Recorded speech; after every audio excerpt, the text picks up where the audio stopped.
Ti è mai capitato di giocare a un videogioco e ti sei poi successivamente ritrovato a canticchiare la melodia? Oppure hai mai spento il PC o la console dopo aver giocato e quella melodia ti resta in testa così senza mai togliersi dal cervello? Ma perché la colonna sonora del tuo videogioco non fa lo stesso? Perché non è memorabile o non funziona?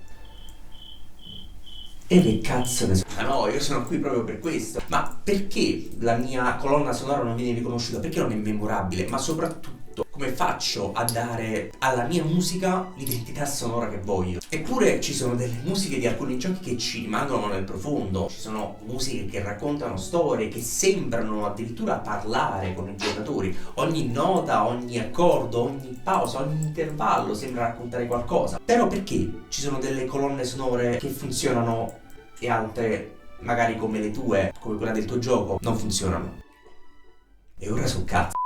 In realtà non è solo un fattore, ci sono tanti fattori che costruiscono il videogioco di per sé. C'è il ruolo del sound designer che si occupa appunto degli effetti sonori, dei rumori ambientali, c'è la narrazione, il lavoro dello sceneggiatore, l'intreccio dei personaggi e poi c'è chiaramente il lavoro del compositore, che è quello che si occupa di comporre la colonna sonora, di dare vita all'identità sonora del videogioco. A volte la melodia può nascere da un'ispirazione improvvisa, un qualcosa che guardiamo, un uccello che vola, oppure stai lì tutta la giornata a imprecare su quell'accordo che non esce, su quella melodia che non viene ricordata.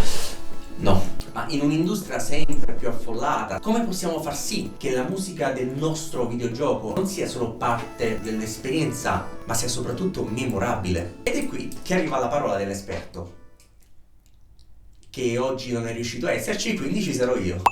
Vi presento, sono Daniele Coppola, in arte Elreon, sì lo so, è un nome di merda, e sono un compositore di musica per videogiochi. Negli ultimi anni ho avuto la possibilità e la fortuna di lavorare con tanti creativi da tutte le parti del mondo che desideravano dare un'identità sonora al proprio gioco, in modo che la loro musica venisse ricordata non solo come un'esperienza, ma come un loop nella tua testa. In questo canale esploreremo proprio questi aspetti qui. Non solo analizzeremo magari qualche colonna sonora di qualche videogioco famoso, o analizzeremo qualche melodia, magari l'orchestrazione, il come è stato fatto e il come è stato ragionato. No, non solo questo. Condividerò dei casi studio di colonne sonore che ho composto per videogiochi a cui sto lavorando attualmente e a cui ho lavorato anche in passato. Posso svelarvi qualche segreto, qualche tecnica, qualche approccio particolare, ma potrebbe essere quella piccola cosa che potrebbe fare la differenza tra una colonna sonora ok a una memorabile. Una nota, uno strumento, una pausa, un intervallo. Ognuno di questi ha una storia da raccontare e qui, su questo canale,